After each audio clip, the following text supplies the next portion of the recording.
जय श्री राम। जैसे ही परशुराम का क्रोध शांत हुआ तो वो पूरी सभा से क्षमा याचना करने लगे कि उन्होंने बेवजह उनकी सभा को खराब किया। राजा जनक से उन्होंने क्षमा मांगी और श्री राम के तो हाथ जोड़कर उन्होंने क्षमा मांगी और वो संवर कक्ष से चले गए और अपने पर्वतों की ओर तपस्या करने के लिए निकल गए। यह देख सभी देवता भी प्रसन्न हो गए कि चलो अब श्री राम के विवाह में कोई अड़चन नहीं आएगी। उन्होंने खुश होकर भगवान राम पर फिर से पुष्पों की वर्षा की। वहाँ उपस्थित सभी लोग भाव विह्वल होकर श्री राम की जय जयकार करने लगे। और तभी राजकुमारी सीता अपनी सखियों के साथ हाथों में पुष्पों की वरमाला लिए हुए भगवान राम की ओर बढ़ने लगी। सीता की सखियों ने उन्हें प्रेरित करते हुए कहा, वर को वरमाला पहनाकर इन्हें अपना जीवन साथी स्वीकार करो सीते, क्योंकि इस धरती पर यही एक ऐसे शूरवीर योद्धा हैं जिन्होंने स्वयंवर में विजयी होकर राजा जनक की शर्त को पूरा किया है। इसके बाद सीता ने भगवान श्री राम के गले में वरमाला डाल दी। एक बार फिर से देवताओं ने अपनी शुभकामनाओं के साथ उन पर पुष्पों की वर्षा की। ऋषि मुनियों ने भी उन्हें ढेर सारा आशीर्वाद दिया।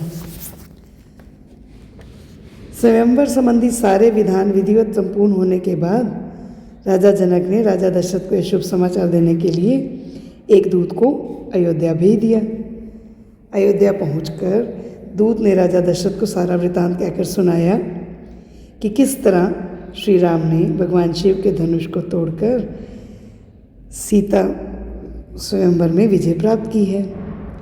यह शुभ समाचार सुनकर तीनों रानियां व राजा बहुत अधिक प्रसन्न हुए, खुश हुए।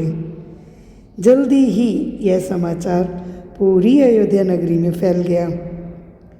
अयोध्यावासी खुशी से झूम उठे कि वाह, हमारे श्री राम का तो विवाह हो गया। राजा जनक के निमंत्रण पर राजा दशरथ सहित बहुत से अयोध्यावासी, मित्र, सगे संबंधी, साधु, ऋषि व राजगुरु सभी बारात लेकर मिथिला की ओर निकलने के लिए चल पड़े।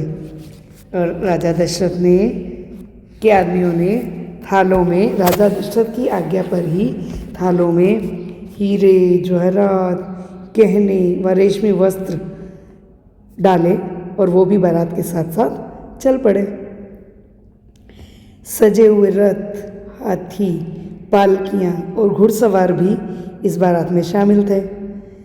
भाई राजा के पुत्र का विवाह था, वो भी श्री राम का, तो कैसे इतना उत्सव अच्छा नहीं होता। इस विवाह उत्सव में शामिल होने के लिए बड़े बड़े ऋषि मुनियों को भी आमंत्रित किया गया था। वे भी राजा दशरथ के साथ साथ रथों में सुशोभित होकर बारात के लिए जा रहे थे। 4 दिनों की लंबी यात्रा के पश्चात बारात ने मिथिला नगरी में प्रवेश किया। मिथिला नगरी की सीमा पर राजा जनक बारात के अभिनंदन के लिए खड़े हुए थे और उनका जो स्वागत करने का तरीका था, व्यवहार था, वो देखते ही बनता था, क्योंकि एक बेटी के पुत्र थे। सजे हुए हाथी, चमकते हुए रथ और घोड़े बहुत ही आकर्षक लग रहे थे। वो सब मिथिला नगरी के द्वार पर खड़े उनका स्वागत करने के लिए तैयार थे। धुन बजाने वाले संगीतज्ञ व नाचते हुए लोग, ये सारा दृश्य इतना सुंदर प्रस्तुत हो रहा था कि देवता लोग फिर ऊपर से देखकर खूब प्रसन्न हो रहे थे।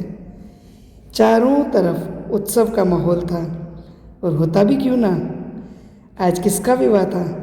मिथिला नरेश की दुलारी राजकुमारी सीता का विवाह था।